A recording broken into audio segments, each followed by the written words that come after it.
জীবনে কখনো হতাশ হবেন না। জীবনে যাই হয়ে যাক না কেন কখনো হতাশ হবেন না। মনে রাখবেন আল্লাহ আপনার রব, আল্লাহ আপনার সাথে আছেন ইনশাআল্লাহ।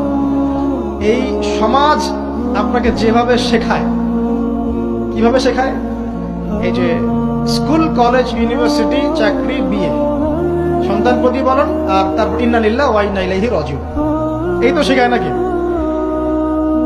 সবসময় মনে রাখবেন যে আল্লাহ রাব্বুল আলামিনের পরিকল্পনাই আপনার উপরে সবচেয়ে বেশি অগ্রাধিকার যোগ্য, সমাজের পরিকল্পনা নয়।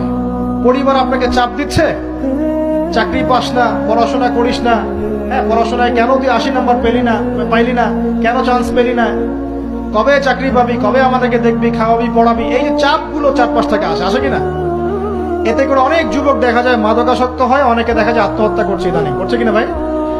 এই শব্দটা থেকে আমি এই পয়েন্টটা আজকে লিখেছিলাম যে ভুলেও আল্লাহর প্রতি বিশ্বাস এবং তাওয়াক্কুল হারাবেন না।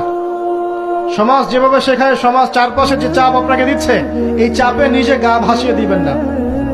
আপনি আল্লাহর কাছে দোয়া করবেন, আল্লাহর কাছে পথ চেয়ে নিবেন এবং আল্লাহর প্রতি তাওয়াক্কুল ভরসা করবেন। কখনো আত্মহত্যার পথ বেছে নিবেন।